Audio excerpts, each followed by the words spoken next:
Hello, everybody. Welcome back to our Timeless Homes podcast. This is Clayton, Vance, your host, and today we are going to be talking about something absolutely fascinating. We are going to be putting in the missing puzzle piece to your architectural education. This podcast, we're going to look at how we got where we got. A little history lesson for the layperson. If you're an architectural student, this isn't a history lesson for you. If you're a professor, this isn't a history lesson for you. You learned all this stuff elsewhere. But it still might be worth listening to. I'm not going into full depth. Some of you may believe I massacre this, but there are some essentials, absolute essentials that we need to cover for the layperson to understand how we got to where we are architecturally in terms of residential design. And the theories that got us here, because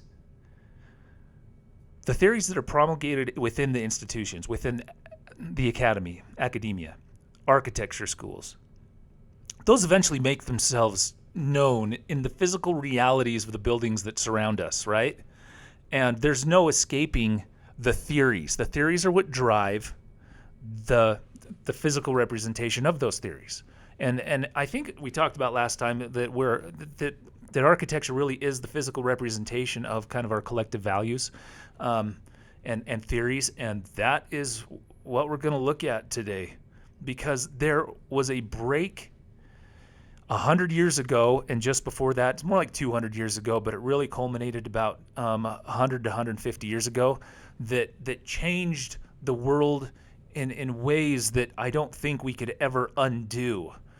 And so the question is how do we deal with it now? And what I'm referring to is some really ugly stuff. Because let me put it this way. When you just walk down just a neighborhood, a historic neighborhood, you're going to look at a house. You will have no idea who the architect is, no idea who the builder is, know nothing about the house, but you're going to be like, oh, that's a cute house, or that's a charming house, or that makes me feel good. For some reason, there's this relationship that you experience as a pedestrian with architecture that draws you into this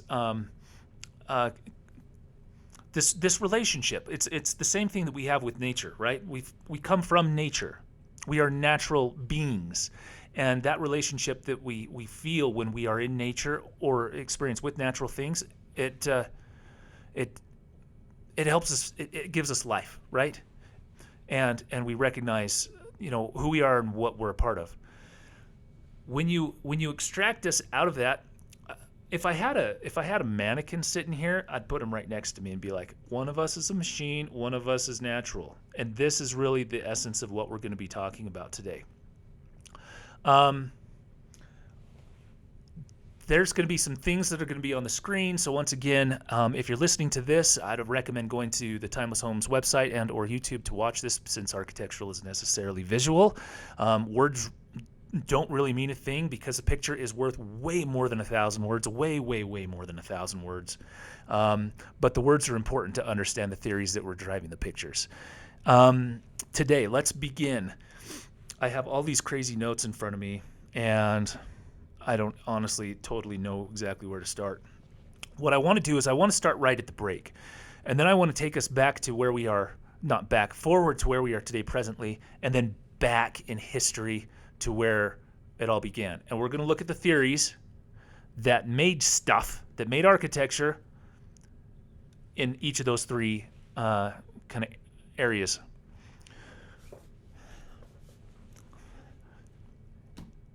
In the 1800s, late 1800s, there were a few architects that were born and became quite famous, had some theories, fought against some things, and changed the world.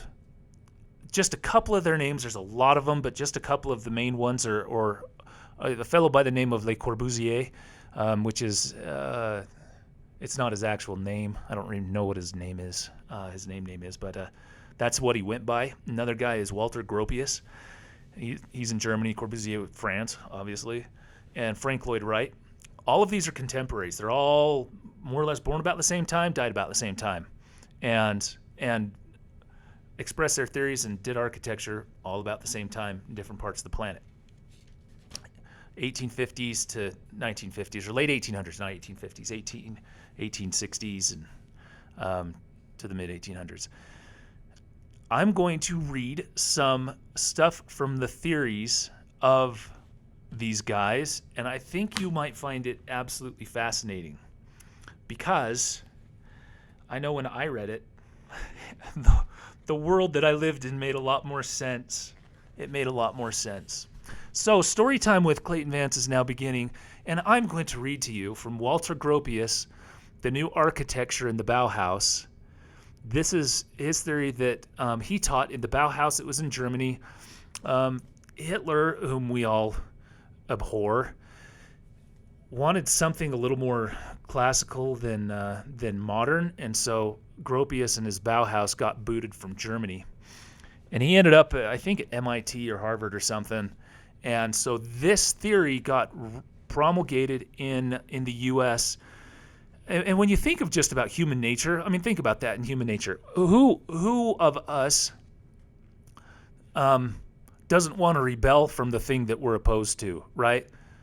And every single teenager on the planet rebels from authority figures and authority institutions. And that's just human nature. And so you can expect that from every single generation. And the irony, I mean, honestly, the irony with all of it is every generation is just as idiotic as the previous one. And when we don't have this continuity of culture that goes from generation to generation, each generation, so I mean, we're talking every 20 years, 30 years, everyone's trying to reinvent the wheel and be like, oh, we're the new ones. We're the first ones to do this. Oh, we're breaking with the past. Oh, we're the rebels. It's like, no, you're not. This has been going on since the beginning of time. Sorry, teenager, you're not unique. You're exactly the same as every other idiotic rebel who decided to be a rebel. And that is not the point. It's just part of growing up, and it's totally fine. But you have to figure out, okay, what is in the end, what are the fundamental principles in which I'm going to govern my life and my creative endeavors? The New Architecture in the Bauhaus from Walter Gropius. He says, a breach has been made with the past which allows us to envisage a new aspect of architecture corresponding to the technical civilization of the age in which we live. The morphology of dead styles has been destroyed. We are returning to honesty of thought and feeling. The general, I mean, does this not sound like a battle cry of a bunch of rebels saying, down with traditional styles, down with because what was popular at this time? What was the ultimate school at this time? In Paris, the École des Beaux-Arts, right? So the École des Beaux-Arts, the School of the Fine Arts, was in Paris, and it'd been around for hundreds of years, and it taught the fine arts and culminated like architecture, right? And when you think of the École des Beaux-Arts or that particular style, the real brief explanation is really high classical architecture. And we're talking fancy schmancy, stuffy, what is what most of you would think. Very ordered, very symmetrical, just very classical architecture, Greco-Roman stuff, right? And so if that's what's going on in your city and you're some rebellious teenager and you don't want to follow the rules, and that particular architecture is weighed down by rule after rule after rule, and the discipline of that architecture is so rigid that it doesn't allow your so-called free expression. I mean, it literally is like playing the piano, right? You have to get your scales right. You have to practice. You have to do this. Yeah, I mean, and then it takes years in order to perfect that particular task of playing the piano till you can really engage in your own free creativity to be able to compose. Some of you out there are incredibly talented and just have that natural gift and can compose because there's this music in you that you can do, and you use the instrument that's already given you to compose things within, I mean, a general language that we all just inherently possess because it's framed by harmonics and geometry and that type of stuff in terms of musical relationships and Western music that we're used to. But in architecture and art, it's not the same thing. If you completely disassociate yourself from the language and that classical language of architecture, like, I don't want to participate in that anymore. I don't want to speak that. I want a totally different instrument. Screw you people at the academy. I'm starting my own. This is the type of language that is. A breach has been made with the past, allows us to blah, blah. Technological civilization, dead styles has been destroyed. That's what that's talking about. Classical architecture has been destroyed. Dun, dun, dun. The new architecture, and he has it in caps, the new architecture. He's calling this new style the new architecture. Differs fundamentally in organic sense from the old. They are not the personal whims of a handful of architects for the innovation of all costs. They are simply the inevitable logical product of intellectual, social, and technical conditions of our age. Keep that word in mind, technical, because what is happening in the 1800s, we have the giant industrial revolution, 1700s, 1800s, early 1900s. And at the turn of the century, from 18 to 19, that is when everything just goes crazy. Look at World War I. It went from horseback and foot soldiers to tanks and machinery and aircraft. There was a technological industrial revolution in terms of machinery that we were in love with, and we should have been in love with, because it's awesome. It's absolutely incredible, the advances that were made, this progress, as it were. And so you can see why within the arts that type of attitude would also continue. Or not continue, be prevalent. The liberation, back to Gropius, the liberation of architecture from a welter of ornament, the emphasis on its structural function, and the concentration on concise and economical solutions represent the purely material side of that formalization process, blah, blah, blah. The other is the aesthetic satisfaction of the human soul is just as important as the material. Both find their counterpart in the unity, which is life itself. What is far more important than this structural economy and its functional emphasis is the intellectual achievement which has made possible this new spatial vision. Remember when we talked a couple weeks ago about the idea of the room as an ordering device?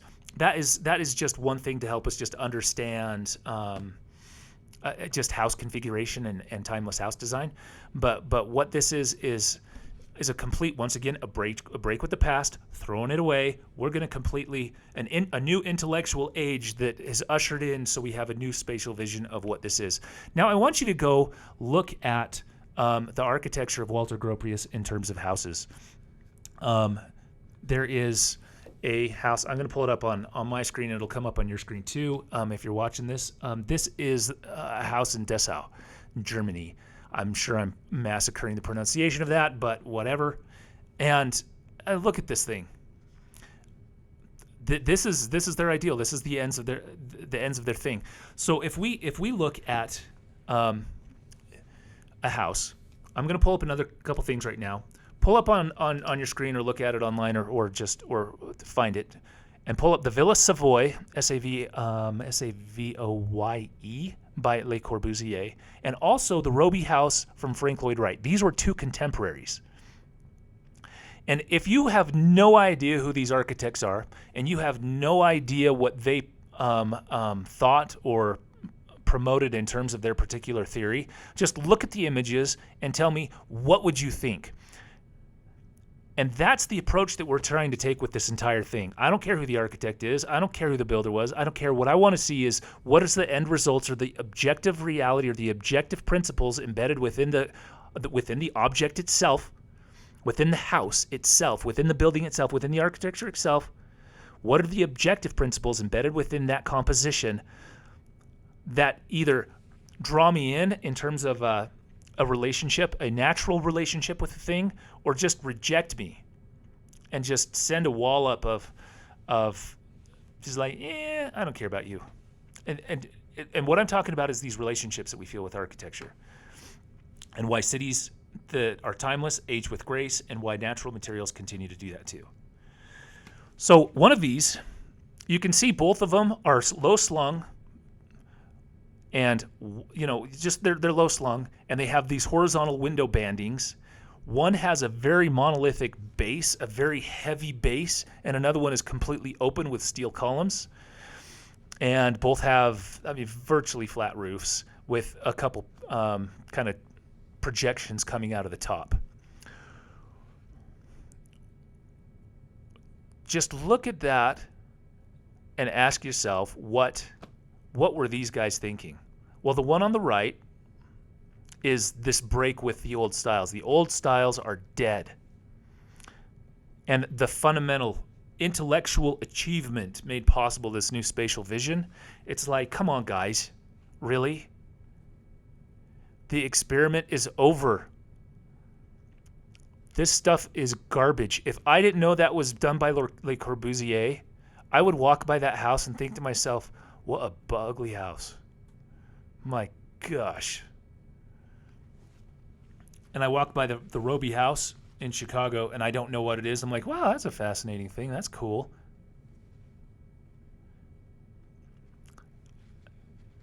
Remember the quote I read a couple weeks ago about that quote from Jefferson? He said, state a moral case to a plowman and a professor, and the farmer will decide it right more often than the latter because he's not been led astray by artificial rules. That's more or less the gist. And as we become infatuated with novelty, stuff with new, with trends, with things that are cool, which we'll talk about, then we're subject to being honestly led into doctrines of design that are just straight up wrong. And we will begin to think this is cool, and we will somehow justify that it's beautiful in some random way. We'll get to that. Let's keep with some text. For the last century, transformation from manual machine production has so preoccupied humanity that instead of pressing forward to tackle the new problems of the design postulated, we're still content to borrow styles from antiquity and perpetuate historical prototypes and decoration. And then he goes on to just destroy that and say that's a bad idea. And now in regards to materials, new synthetic substances, steel, concrete, glass, are actively superseding traditional raw materials of construction. Their rigidity and molecular density have made it possible to erect wide-span and all but transparent structures for which the skill of previous ages was manifestly inadequate. Yes, correct, that is true. And this infatuation with new synthetic materials, engineered materials, machined materials, led to an entire generation of building with those materials because they were new, they were cool, we were experimenting, there was so much technological advancements, no one could really keep up, it just kept happening. And what happens 100 years later? We look back and we're like, wow, that steel didn't weather well. Ooh, that synthetic material didn't weather well. Wow, that's ugly. And it just does not weather well. And it's bad. The more engineered it is, the worse it weathers.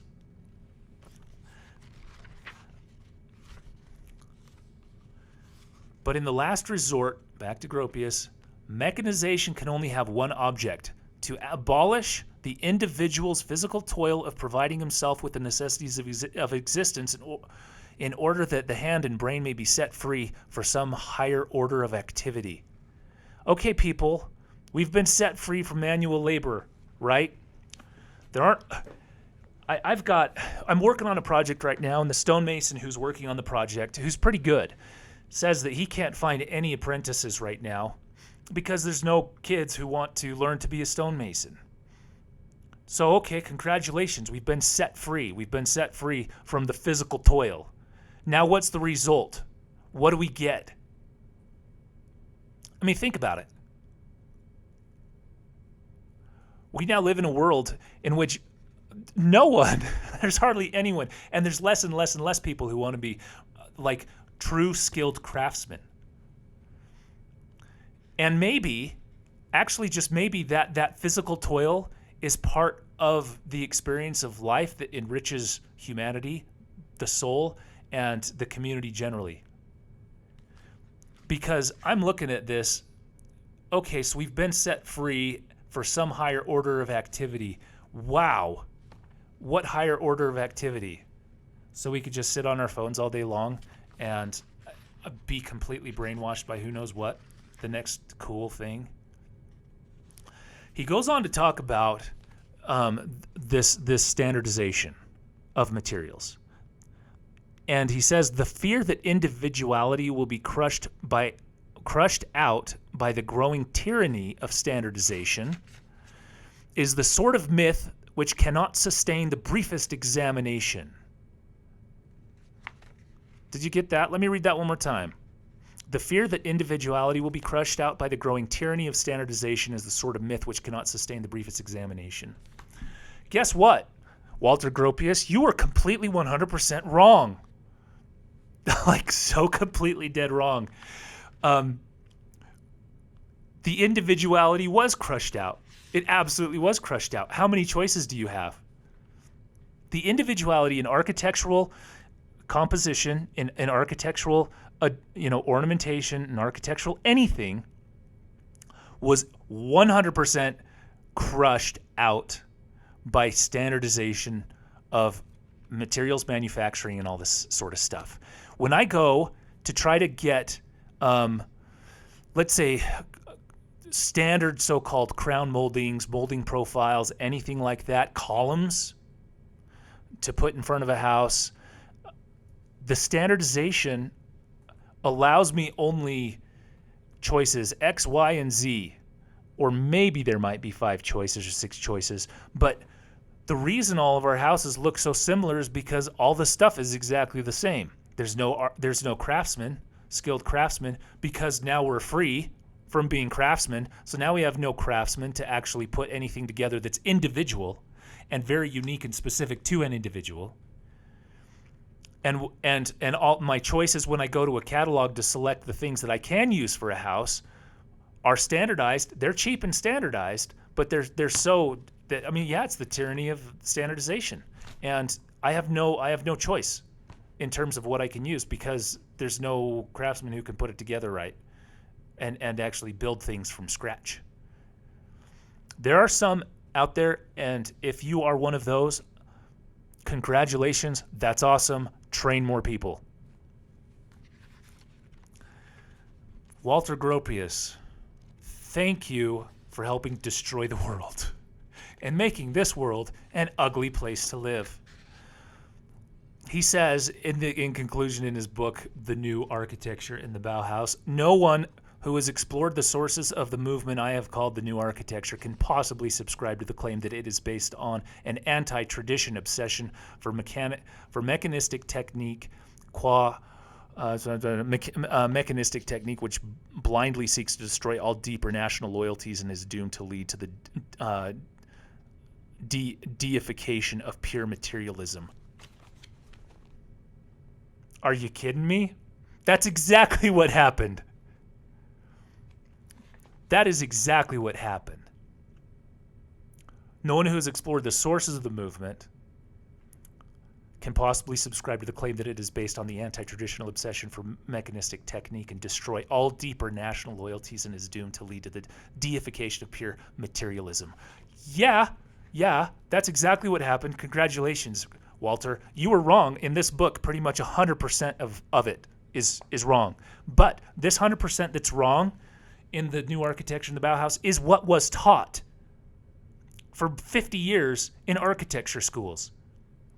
And that is why what you look around from the 1930s, 40s, 50s, 60s is so crazy ugly. It is based on a fundamental theory that is so phenomenally flawed that it did exactly what he's claiming it would not do, and it led to the deification of materialism. And that is our new God. Is the new, is the novel, is whatever is cool, whatever is trendy, and whatever, and technological advancement. We worship technology. Apple. We worship Apple, don't we?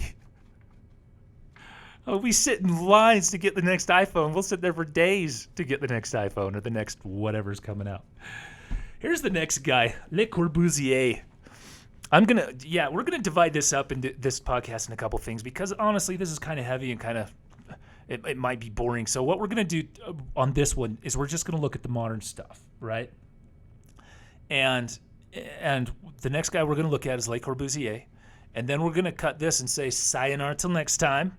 And then we're going to look at where we are today and also the opposite of this, which was the traditional stuff, and what their theories of architecture were. So Le Corbusier, story time. Toward a new architecture. I really don't understand all of this infatuation with the new. We love new stuff. And we love old stuff. For some reason, we don't really love in-between stuff. We love babies, we love old people, but we hate teenagers. Sorry, teenagers. I don't know why. There's just something about it, right? Well, listen to this. So this is Le Corbusier sending out his theory. A great epoch has begun. Same sort of, triumphant, we're going to conquer type of narrative. There exists a new spirit. There exists a massive work. Now remember, this is turn of the century stuff, right? Early 1900s. There exists a massive work conceived in the new spirit. It is to be met with particularly in industrial production. Architecture is stifled by custom. The styles are a lie. There it is. He just says it right there. He declares, think about it. All classical, all traditional, all anything that you could categorize into some sort of historical style, Gothic, Neo-Gothic, Italianate, and the list goes on and on and on and on and on. The styles are a lie. Interestingly, when he says that, he takes it one step further than John Ruskin, who loved Gothic architecture, and we'll talk about that later. But there's this business, which we talked about, authenticity in architecture last time, or 2 times ago, and it's like honesty or lying in architecture. That isn't the ends. That's not your ultimate virtue. Who cares? Honesty in architecture, who cares? The ends that we're trying to achieve is something towards beauty.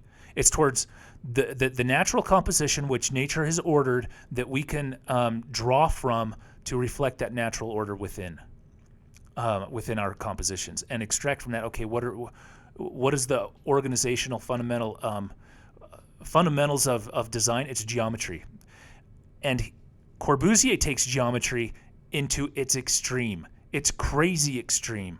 Working by calculation, he says, engineers employ geometrical forms, satisfying our eyes by their geometry and our understanding by their mathematics. Their work is on direct line of good art.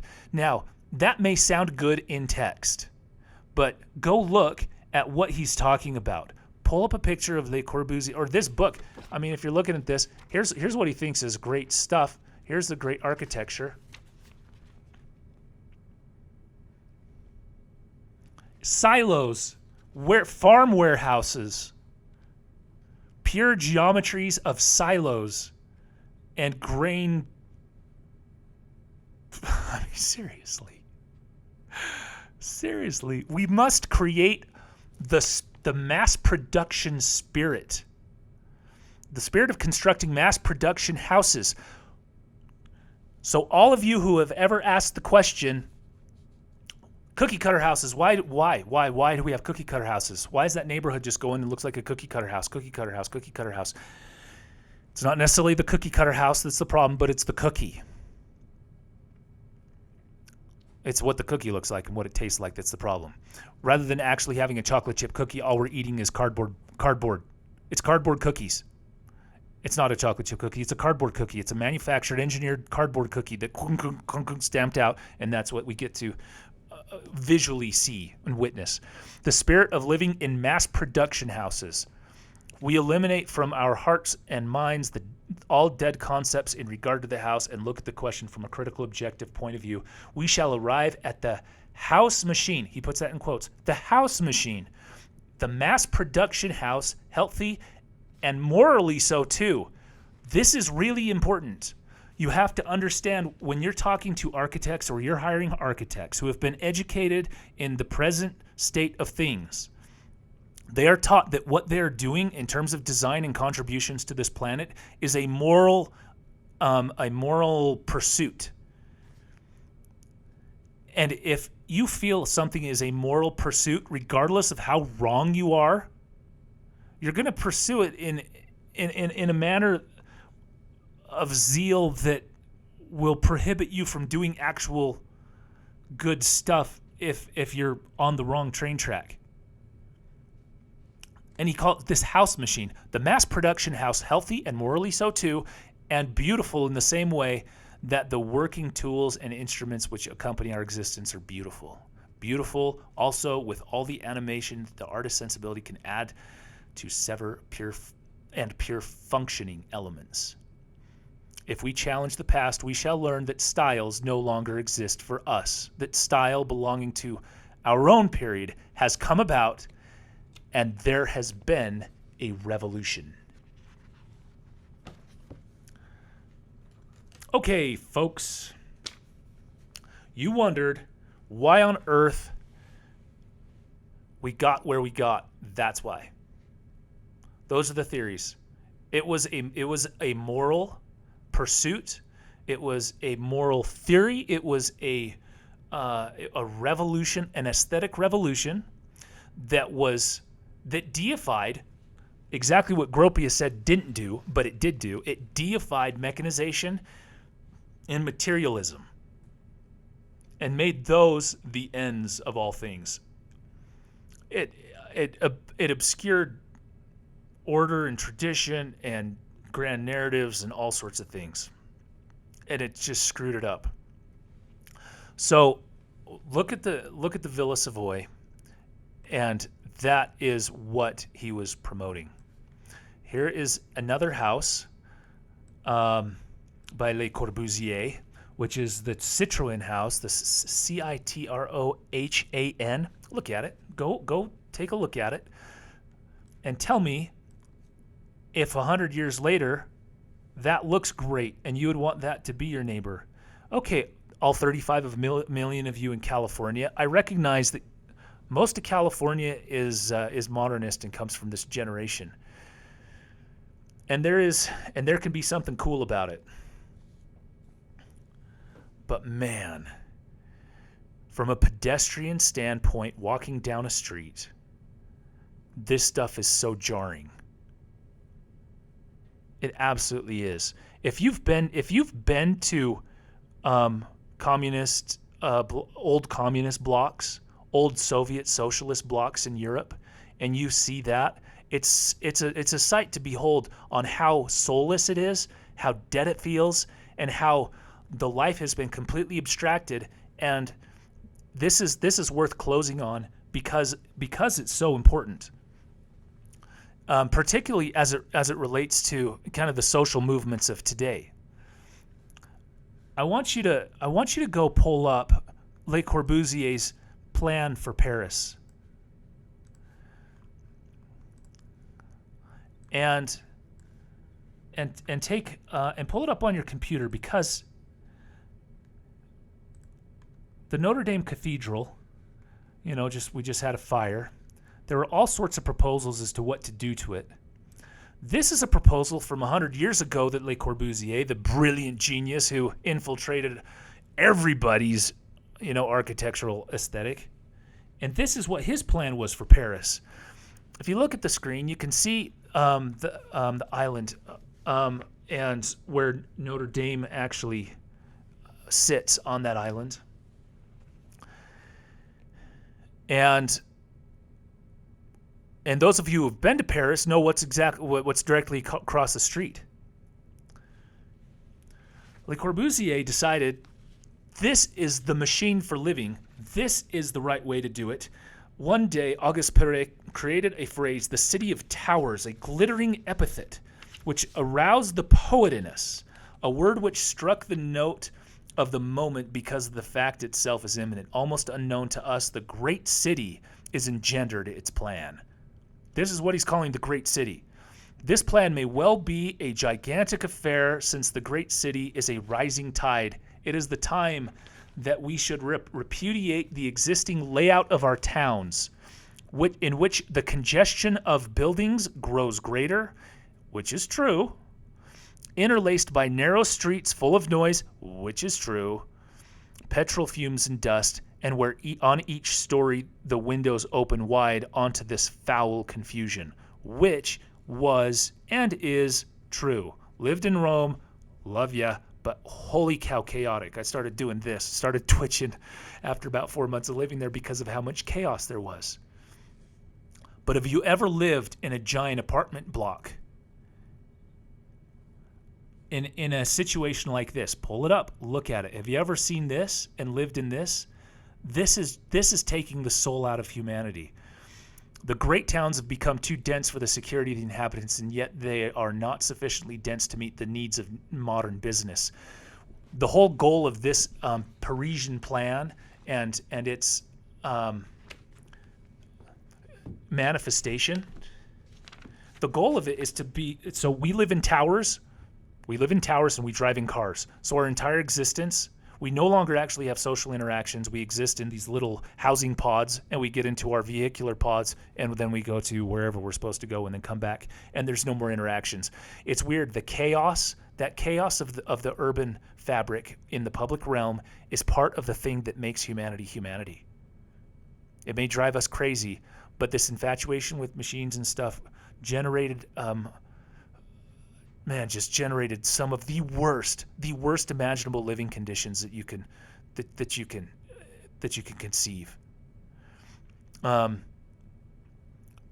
Because in the end, architecture is the what? It is the visual representation of the values of the civilization. And this is the representation of equality of outcome. When we have manufactured housing where a house is a machine, where every house looks the same, where everyone lives in the same stuff, and everyone is the same.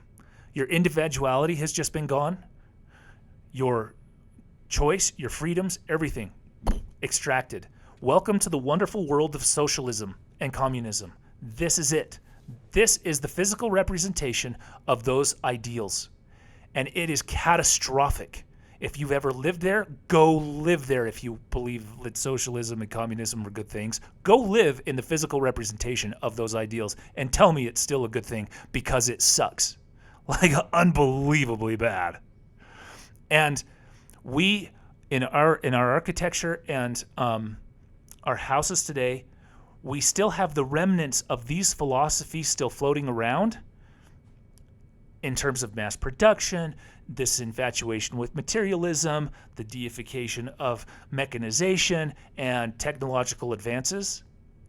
We still live with those in a manner that we still have not been able to fully break from or go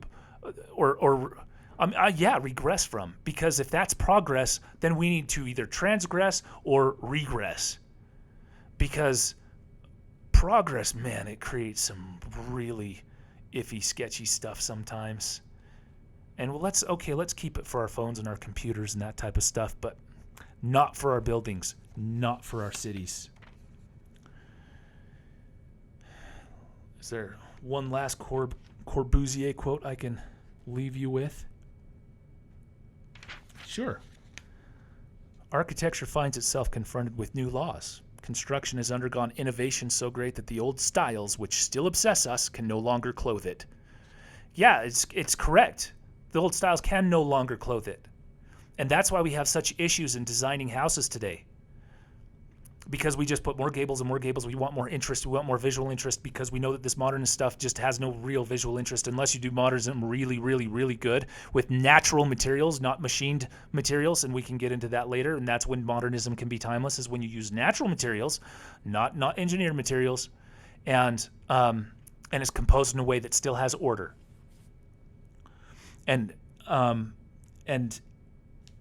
The materials employed evade the attentions of the decorative artist. There's so much novelty in the forms and rhythms furnished by these constructional methods, such novelty in arrangement and in the new industrial programs that we can no longer close our minds to the true and profound laws of architecture, which are established on mass, rhythm, and proportion. The styles no longer exist. They are outside our ken. If they still trouble us, it is as parasites. If we set ourselves against the past, we are forced to the conclusion that the old architectural code with its mass and rules and regulations evolved during 4,000 years is no longer of any interest. It no longer concerns us. All the values have been revised. There has been a revolution in the conception of what architecture is. There it is, folks. That is why we live in such a horribly ugly world. And we have resulted to economy as the ends of production, because the theory of beauty was tossed out. 4,000 years of architectural tradition thrown and washed down the toilet, and because of that, skilled craftsmen were gone, knowledge of the tradition was gone, and we live in the consequences of that. Thank you, people of 100 years ago. Thank you for giving us a heritage to an experience to look at, which is tragic, ugly, and just despicable. Next time, we will cover what they used to believe and what we can do to try to reclaim some of that so we can live in more timeless things. Because everything we talked about today is all about trends, all about fashionable, and treating architecture as an article of clothing, which it is not. And leave your comments, because I'm sure there's a lot of you with passionate thoughts regarding all of this. And let's keep the discussion rolling, because, oh man, if they did that to Paris, what a tragedy.